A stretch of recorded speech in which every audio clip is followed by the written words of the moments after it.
Alright, today I'll talk about the problem drainage ditches.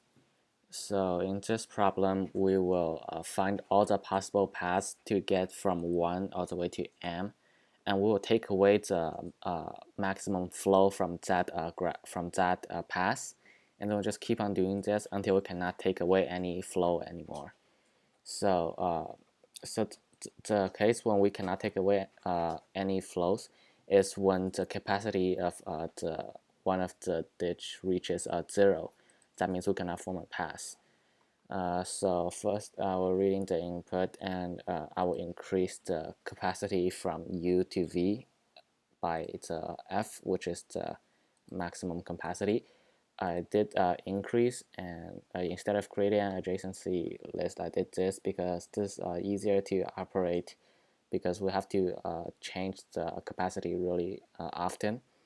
And also this way we can, no matter how many paths there are from direct paths from U to V, we can just increase F right away, so we don't have to prevent any overlapping paths. And then I'll use this get max flow function, and here we'll just use a while loop, which is what I said. We'll just keep on testing out all the possible flows, and we'll just take away the flow from the capacity of each pipe. And so I will use this get capacity function, and in here we'll use Dijkstra's algorithm to get the smallest to get the maximum flow possible through a path. You can also use DFS, but only if the amount of paths aren't that big, because using Dijkstra's algorithm, we will be able to compute the maximum flow quickly. And we want the maximum possible flow, because then we'll be able to take away the most flow from all of the pipe capacities. And so that way we will loop through less time than using normal DFS. So this is basically the same as a normal Dijkstra algorithm, except now instead of getting the minimum, we'll always get the maximum here. So first I'll set all the flow of each pipe into 0, and I'll start at the beginning, which is 1. I'll set the flow at 1 to max to int max. This basically means that we can basically put in any flow right now, because we don't know any other edges that have capacities yet. And so first, on this first time, we'll always get this first node, and we'll set this to visited, and we'll loop through all of the other nodes that are adjacent to this current drain.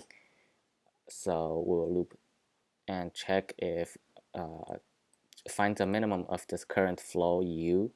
So this will give us the minimum flow if we take a path from this U to this V. And we will compare that with our current flow V. And so if this current minimum of flow U and capacity UV is greater than flow V, this means that we'll have a better option if we go from U to V instead of just keeping what V currently is. We can get the minimum of these, because our maximum can only be the capacity from this ditch U to ditch V. And but then if our current flow is smaller than the capacity, of course we cannot fill it up all the way to the capacity. Then we'll just give it the amount of flow that U currently has. So we'll give it that value if no matter what one of these values or both of these values is greater than flow V. So change flow V to the minimum of these two, and we will set the parent of the stitch V to U, because we need to keep track of the paths that we used, so then afterwards we can update the capacity. And so this will just keep on going, and we will always get the maximum flow and update all of the adjacent ditches. So just until we finish, which is when we reach M.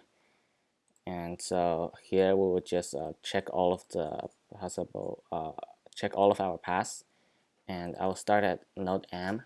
So we'll always, while the parent of this current node is in -1.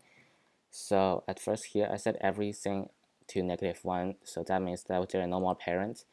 And since we start at node 1, then its parent will be -1.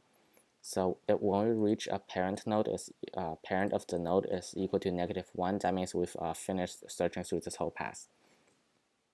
And we will decrease the capacity from this parent node to this current node by flow m. Flow m is the final flow we have when we reach the sink, which is m, and we'll decrease it by that because we've used up this amount of flow from this pipe, and so the capacity will decrease. And here we also have to increase the residual graph. We have to keep track of the residual graph because this will keep track of the reverse, and we keep track of the reverse because we do this just in case this current path isn't actually optimal. So we'll always be able to have a path that is open backwards, so we can still go backward and then check another possible path.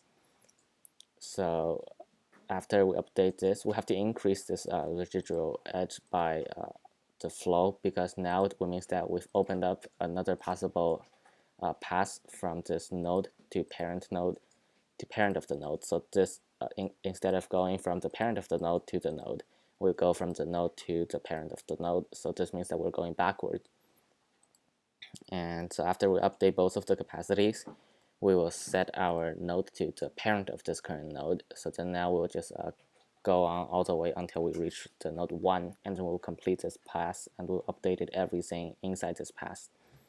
And then after this, we just return the flow of m. And we return the flow of m and also update despite the flow of m, because over here we'll always get the optimal flow, and we will update every other flow that are adjacent to this current ditch. So at the end, the flow at m is the maximum flow we can have through this path. And then so after we get this maximum flow, we will increase our answer by this much, and so this will just keep on going until we've reached one that there are no more capacity, or basically meaning that the path is complete and you cannot have any other flow. So there are no flows that can always have capacity of at least 1, and so there will at least be one that have a capacity of 0. So this will just keep on adding up, and finally you can just return the answer and we'll print it out after.